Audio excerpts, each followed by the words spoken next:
La santé et le bien-être des individus est un élément essentiel pour le développement durable de nos communautés. Cette saison, nous aborderons ces divers sujets qui concernent la santé à l'aide de nos différents experts de la région. Bienvenue à l'approche gagnante!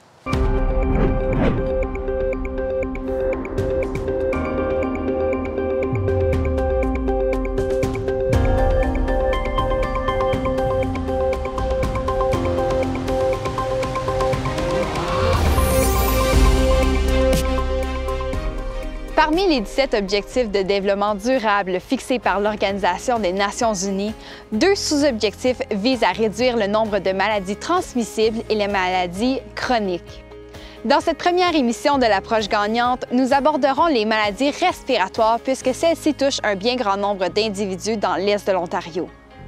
Tout d'abord, nous irons à la rencontre du Dr Paul Roumeliotis, qui est un médecin hygiéniste et le directeur en chef du Bureau de santé de l'Est de l'Ontario. Et nous ferons ensuite la rencontre du Dr Denis Chauret, qui est un médecin interne à l'hôpital Montfort, ainsi qu'un professeur agrégé à l'Université d'Ottawa. Est-ce que vous pourriez commencer par nous expliquer qu'est-ce qu'une maladie respiratoire? C'est compliqué parce qu'il y a plusieurs maladies respiratoires, mais en effet, simplement, c'est quelque chose qui arrive au niveau des poumons et des bronches. Donc, ça peut être de l'asthme, ça peut être de maladies pulmonaires chroniques au niveau de bronchite chronique, emphysème, etc.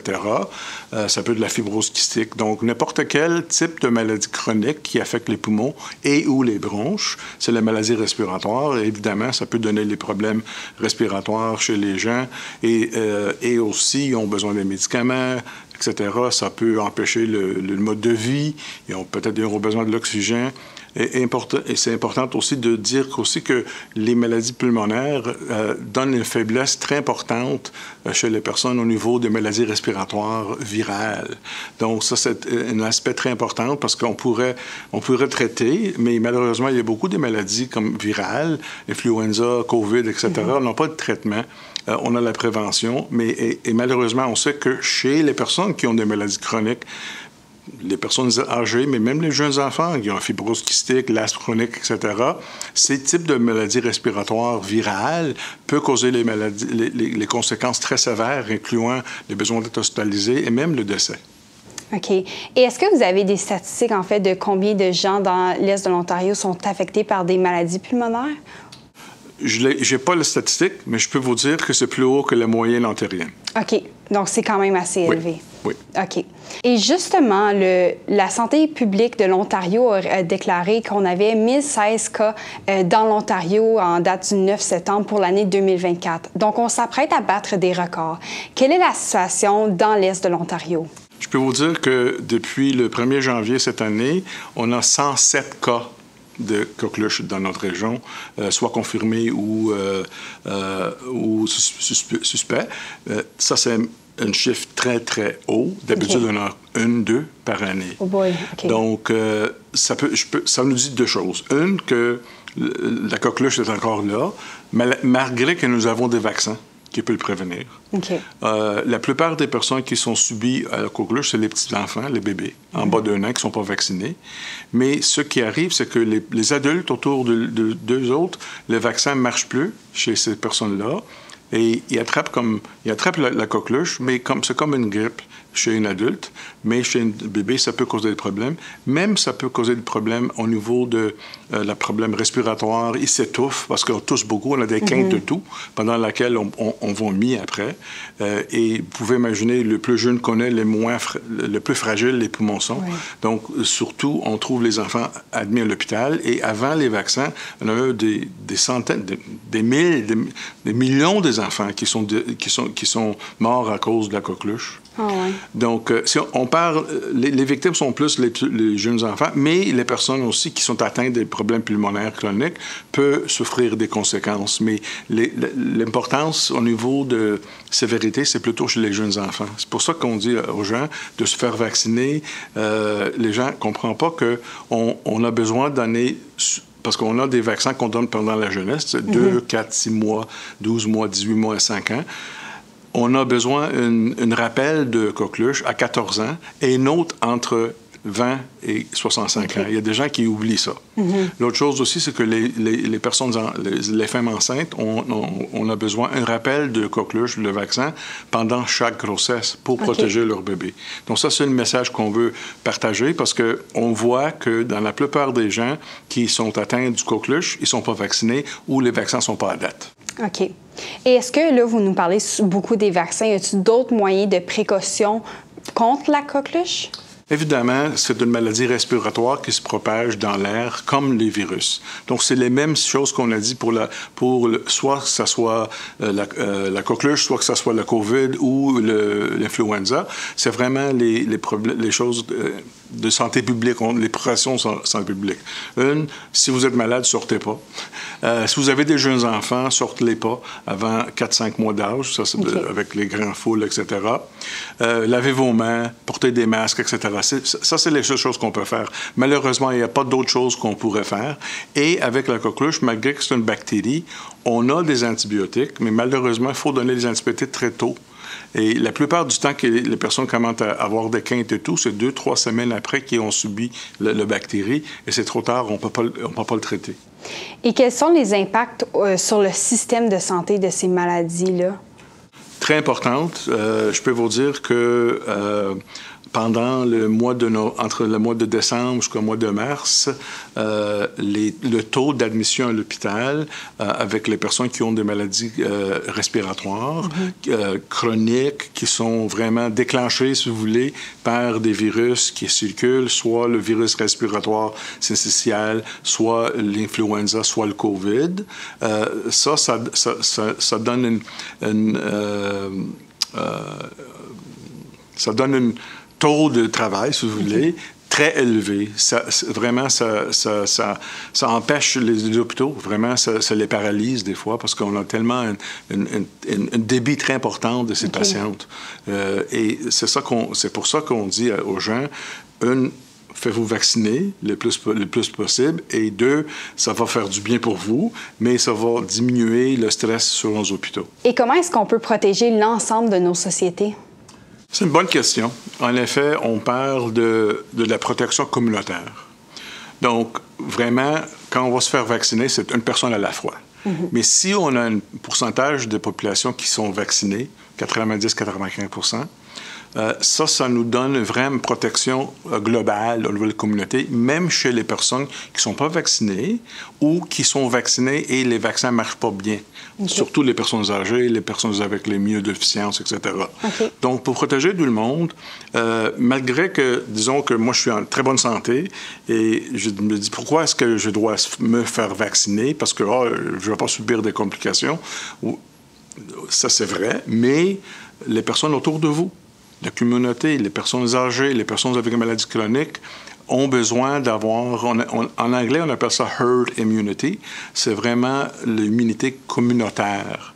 Donc, les plus des personnes qui sont vaccinées, le plus haut que la protection est là, et les moins, et les bactéries et les virus, il y a moins de chances de circuler dans la population. Vous avez mentionné le pourcentage de gens qui sont vaccinés dans nos sociétés. Dans l'Est de l'Ontario, avez-vous des chiffres à nous donner? Avant la pandémie, on était au niveau, dépendamment de quel âge qu'on traite, mais si on voit les 7 et 17 ans, parce que c'est là c'est nous qui font les statistiques aux écoles, c'est nous qui les ont. Donc, en ce moment-là, pour la coqueluche, la rougeole, etc., on était 85 à 90 %. On était très haut. Pendant la pandémie, malheureusement, on a arrêté de vacciner les enfants et là qu'on voit, il y a beaucoup de personnes qui hésitent à se faire vacciner à cause de tous les problèmes qu'on a eu avec la pandémie. On a rendu vraiment à 40-45 %, mais là, on commence à augmenter. Là, ça fait depuis un an qu'on commence à augmenter. On fait nos mieux de travailler avec les écoles, avec les familles pour offrir les occasions de se faire vacciner pour rattraper. Donc, moi, je pense que c'est une des raisons qu'on voit la coqueluche qui fait son retour et qu'on voit, pas dans notre région, mais à travers l'Ontario, même la rougeole qui a commencé à faire des cas. Donc maintenant, pouvez-vous nous expliquer ce qu'une maladie pulmonaire chronique? Donc on va se rapprocher tranquillement des MPOC. Pouvez-vous nous expliquer d'abord ce que c'est? Le terme MPOC veut dire maladie pulmonaire obstructive chronique. Donc il y a le mot chronique, c'est qu'on ne peut pas le guérir, et c'est pulmonaire, parce que au début, ça part d'une maladie des poumons.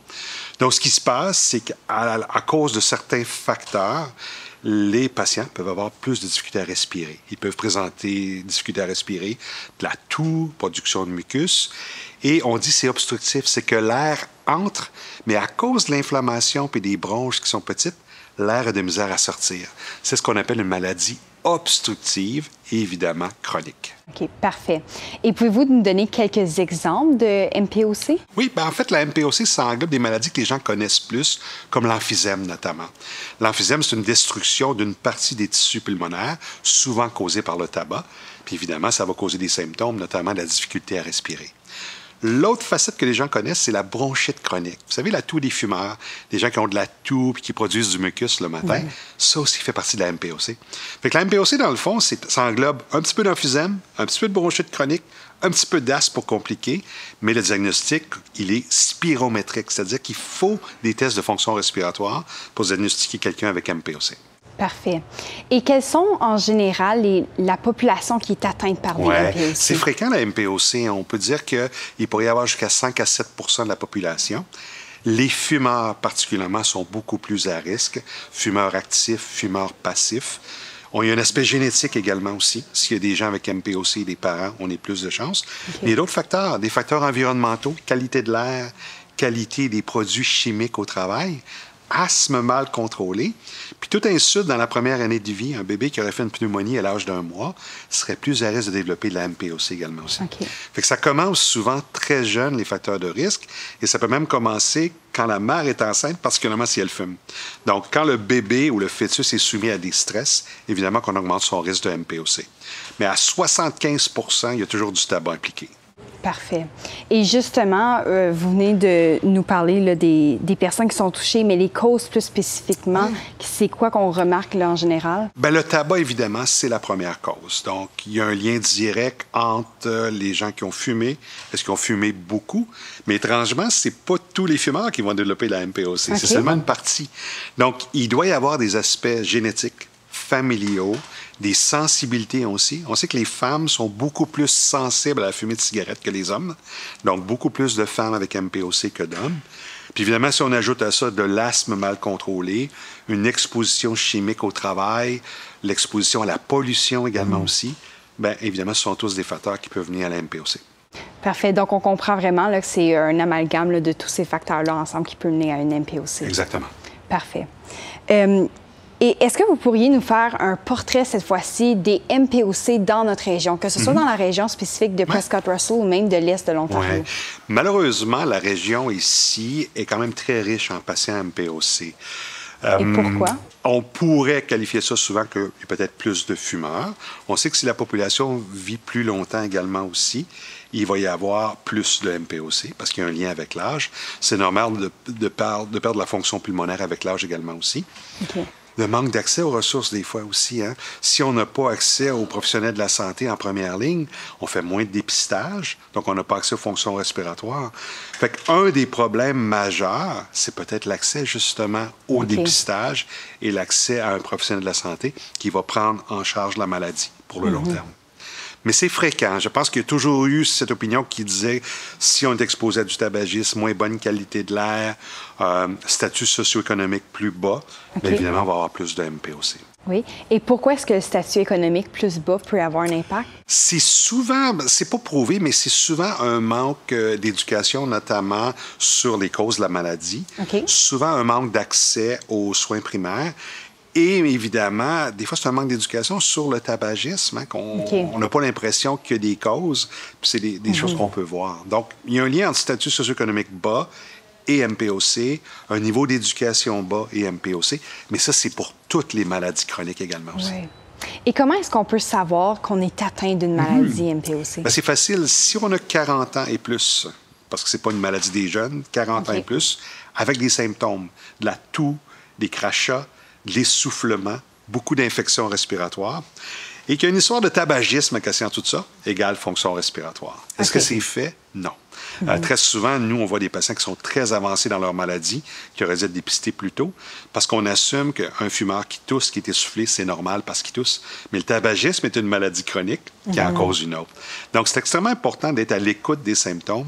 Et c'est pas normal d'avoir des symptômes respiratoires si on est fumeur ou ancien fumeur. Ça prend du dépistage à ce moment-là. OK. Et quels sont les effets d'avoir justement ce genre de maladie? Ça doit sûrement avoir des effets sur la santé globale et même le bien-être. Absolument. D'abord, il y a les symptômes respiratoires, le fait d'être essoufflé à l'effort, de tousser, de cracher, d'avoir des infections. Mais on sait que la MPOC, c'est plus que ça. Quand les poumons souffrent, le cœur souffre aussi. Donc, il y a toutes les complications cardiaques associées à ça, l'insuffisance cardiaque, la maladie cardiaque obstructive, comme l'infarctus, l'angine. On sait aussi que, puisqu'on est moins actif physiquement, il y a une fonte musculaire. Puis évidemment, à cause de l'inflammation de la MPOC, il y a plus de risques de cancer également aussi. Fait qu'une maladie chronique engrange plusieurs maladies chroniques à ce moment-là. Et comment est-ce qu'on peut prévenir ce genre de maladie? Bien, idéalement, ne fumant pas, ça c'est clair. C'est quand même encourageant de voir que de moins en moins de fumeurs. On ne pense pas que le vapotage est mieux pour les poumons. On n'a pas assez d'études. Donc, mettre des produits chimiques dans l'arbre pulmonaire, c'est pas une bonne idée. Qualité de l'air, c'est important. Donc, c'est pas à cause de la pollution atmosphérique, mais si on travaille dans un environnement mal ventilé, en contact des produits chimiques, ça va aggraver. Il faut s'assurer que l'asthme, qui est une maladie des plus jeunes, soit bien contrôlé également. Pas de tabagisme chez la patiente enceinte. Puis c'est comme ça qu'on va essayer de prévenir la MPOC. Mais il va toujours en avoir parce que la population est vieillissante et ça va avec l'âge également aussi. OK, parfait. Et justement, on va revenir sur deux des facteurs que vous venez de mentionner. Le fait d'arrêter de fumer. Qu'est-ce qu'il arrive si une personne, ça fait des années qu'elle fume? Est-ce que ça vaut la peine d'arrêter? Toujours des avantages, peu importe l'âge où on arrête. C'est prouvé qu'il y a des choses qui s'améliorent rapidement, puis d'autres qui peuvent prendre plusieurs années. Mais lorsqu'on cesse de fumer, non seulement on prévient la maladie pulmonaire, ou on l'améliore, moins de chances d'asthme, moins de maladies cardiaques, on diminue les risques de cancer et on augmente la survie, diminue la mortalité. Donc, on ne peut pas dire « je suis trop vieux ou trop vieille pour arrêter de fumer ». Ce qu'on fait, c'est qu'on améliore la santé pulmonaire et on repousse l'invalidité à ce moment-là. Donc, on arrête de fumer, peu importe l'âge. Parfait. Et justement, vous avez mentionné que la qualité de l'air est importante. Puis surtout si on travaille dans un milieu où est-ce qu'on est exposé énormément à la poussière. Qu'est-ce qu'on peut faire pour se prévenir? Ça, évidemment, ça devient plus à l'industrie et à l'usine de s'assurer d'une bonne ventilation. Donc, on parle vraiment de produits chimiques à l'intérieur qui vont causer une toxine. Donc, des gens qui travaillent notamment dans les incendies, hein, les feux, ça peut aggraver ça. Mais tous ceux qui travaillent dans l'industrie des produits chimiques, ces choses-là, c'est à l'employeur de s'assurer qu'il y a une bonne circulation d'air et qu'il n'y a pas de contact avec des particules qui causent des problèmes ici. Et justement, les feux de forêt, que des fois, on a la qualité de l'air diminue à cause de ça, ça a un impact dans ce cas-ci? On l'a vu avec des asthmatiques qui ont aggravé leurs conditions et des MPOC qui ont aggravé leurs conditions. On s'imagine que si on a déjà une maladie inflammatoire chronique et des poumons sensibles, lorsqu'on ajoute des produits toxiques par-dessus, bien, c'est sûr que ça a aggravé le tableau. Et on en a vu beaucoup de gens qui ont décompensé durant les feux de forêt l'an dernier notamment. OK. Et si on vient maintenant à parler du mode de vie d'une personne, comment est-ce que le mode de vie, justement, peut aider une personne à mieux aller? C'est important parce qu'on pense toujours que les médecins sont des prescripteurs de médicaments puis de pompes. C'est vrai, on n'a pas le choix, l'évidence est forte, mais on peut faire tellement sur le plan non pharmacologique. Et si quelqu'un assiste à un programme de réadaptation pulmonaire, première chose qu'on va dire, l'activité physique. Donc, l'important d'être actif. Si quelqu'un ne fait jamais de sport, le fait de commencer à marcher, puis marcher de plus en plus, ça va aider. Alimentation, c'est toujours important. Un bon apport en protéines, une diète variée, l'arrêt tabagique, la prévention par les vaccins, c'est pas des médicaments, c'est toutes des choses qui font en sorte qu'on préserve la santé pulmonaire. Donc, il y a beaucoup à faire sur le non pharmacologique et on a des programmes d'éducation pour justement les patients MPOC pour qu'ils améliorent leur qualité de vie. Parfait. Et là, maintenant, si on parle des ressources qu'on a, quelles ressources peuvent nous aider à prévenir ou même à traiter?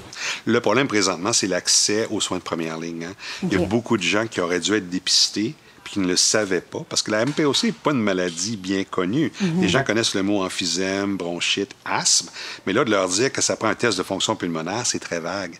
Donc, ça prend quelqu'un qui est à l'écoute, qui regarde les facteurs de risque, qui écoute les symptômes et qui réfère pour une spirométrie, un test de fonction, pour faire un diagnostic. Donc, la première chose, c'est de passer par le professionnel de la santé en première ligne. Si on n'a pas ces ressources-là, des sites comme l'Association pulmonaire du Canada a des modules de formation en ligne. Donc, on parle beaucoup d'MPOC, il parle d'alimentation, d'activité physique. Donc, avec les ressources, et là, c'est une bonne ressource parce que l'Internet, ça peut être une jungle des fois, mais l'Association pulmonaire a un très beau site qui peut vraiment aider les patients aussi. Parfait. Et dans notre région telle qu'elle, on a présentement l'hôpital Montfort, l'hôpital général de Hawkesbury. Voulez-vous nous parler des services que ces hôpitaux... Chez les francophones, on est chanceux parce que d'abord, ces deux hôpitaux-là, il y a des ressources spécialisées, donc des pneumologues ou des internistes qui ont un intérêt en santé pulmonaire. Dans les deux sites, on a des inhalothérapeutes et on a des programmes de réadaptation pulmonaire également aussi. Le problème, c'est l'accès et la motivation. On ne peut pas référer un patient à adaptation pulmonaire s'il ne veut pas participer. Mais on a des programmes d'arrêt tabagique, on a même des ressources où on fournit les thèmes de nicotine, tout ça. Donc, on a tout ce qu'il faut. Il faut juste avoir la volonté du patient pour s'inscrire. Oui. Et c'est quoi l'importance d'avoir des services qui sont en français dans notre région? C'est extrêmement important. Moi, j'ai été au premier plan de la lutte contre Montfort. Je suis arrivé à la fermeture, puis on s'est battu. On s'est aperçu que le fait de ne pas pouvoir s'exprimer dans sa langue, c'est extrêmement difficile d'abord pour le patient et ça fait en sorte qu'on a des moins bons soins et un plus grand risque pour la santé. Donc, c'est extrêmement important de se faire servir dans sa langue parce que lorsqu'on doit décrire des symptômes, c'est important que la personne qui nous écoute en parle. Mais à Hawkesbury, à Montfort, puis dans l'Est ontarien, en général, ce n'est pas un manque d'accès aux ressources. Tout le monde est capable de nous comprendre. Parfait. Et est-ce que vous diriez qu'il y a un manque de ressources en général? Les ressources sont vraiment pour la première ligne. S'il y a 2,5 millions d'Ontariens sans médecin de famille présentement, il y a certaines infirmières praticiennes qui nous aident, puis ça, c'est très bien. Que ce soit une infirmière praticienne ou un médecin de famille ou un spécialiste, n'importe qui peut demander de la spirométrie. Donc, je ne pense pas que c'est un accès restreint aux spécialistes. C'est plus un accès à la première ligne. Parce que pour voir un spécialiste, ça prend quelqu'un de la première ligne. Ouais. Donc, les gens nous sont référés de l'urgence, des fois, des médecins de famille, etc. Mais il y a tellement de gens qui auraient besoin d'avoir des suivis spécialisés, mais parce qu'ils n'ont pas de médecin de première ligne, ils ne peuvent pas rentrer dans le système à ce moment-là. Et ça, c'est très décevant. Fait qu'on espère qu'il va y avoir des changements pour faire en sorte qu'il y ait plus de médecins de famille, plus d'infirmières praticiennes, parce que faire un dépistage puis traiter la MPOC, ça n'a pas besoin d'être un spécialiste. N'importe qui peut le faire. OK. Donc, parce que justement, vous, depuis le début, vous nous parlez d'un médecin de famille ou infirmière praticienne. Oui, justement. Donc, quel est leur rôle à eux dans ce dépistage-là? Ils font beaucoup. Ce sont eux d'abord qui font le dépistage. Ce sont eux qui sont qui vont pousser pour les changements non pharmacologiques. Ce sont eux qui vont donner les vaccins préventifs. Et ce sont eux qui vont prescrire les traitements, souvent par pompe, des inhalateurs. Le spécialiste voit les cas plus complexes, plus sévères, ou lorsqu'on a besoin d'ajuster la thérapie parce que les premières lignes ne fonctionnent pas. Donc, c'est pas vrai qu'un spécialiste doit voir chaque MPOC légère, mais on est là pour les cas plus complexes. Puis évidemment, quand ça se complique, qu'un patient a MPOC, maladie cardiaque, diabète, bien souvent, le suivi spécialisé, on va les aider pour toutes les facettes à ce moment-là. OK. Et donc, on peut comprendre qu'ils ont un rôle très important dans la gestion. Absolument. Et ça, dans toutes les maladies chroniques. Ils font le dépistage du diabète, font le dépistage de l'obésité. Ce sont des coachs pour l'arrêt tabagique. Donc, un important rôle. Le problème, présentement, c'est l'accès à la première ligne. Oui. Et en tant qu'individu, quel est notre rôle? Qu'est-ce qu'on peut faire, justement, pour aider d'aller dans la bonne direction? Si un patient, admettons qu'un membre de la famille, il tousse, il crache, il n'est pas bien, il n'y a pas d'accès, bien, à ce moment-là, on va peut-être utiliser des ressources parallèles. Là. Ça peut être des cliniques sans rendez-vous, ça peut être contacter l'association pulmonaire également aussi. Donc, il y a des ressources là-dessus. Mais ce qu'il ne faut pas assumer, c'est parce qu'on est fumeur ou ancien fumeur puis qu'on a des symptômes, que c'est juste le tabagisme. Le tabagisme, c'est une maladie chronique, mais la MPOC aussi. Ce ne sont pas tous les fumeurs qui vont arriver à la MPOC. Ça peut être d'autres choses. Donc, c'est important de ne pas faire un autodiagnostic, mais d'aller vers les bonnes ressources. Et si on n'a pas un professionnel de santé, qu'est-ce qu'on peut faire? Comme vous avez mentionné... il y a des ressources vraiment sans rendez-vous qui peuvent fonctionner. On ne dirait pas aux gens d'aller à l'urgence pour une maladie chronique. Ça, c'est vraiment pas une bonne idée. Par contre, l'association pulmonaire peut aider. Donc, il y a des ressources en ligne. Puis l'association pulmonaire, c'est une bonne ressource en ligne. Donc, il y a des modules sur savoir comment prendre les pompes, tout ça. Donc, il y a beaucoup d'informations qu'on peut aller chercher.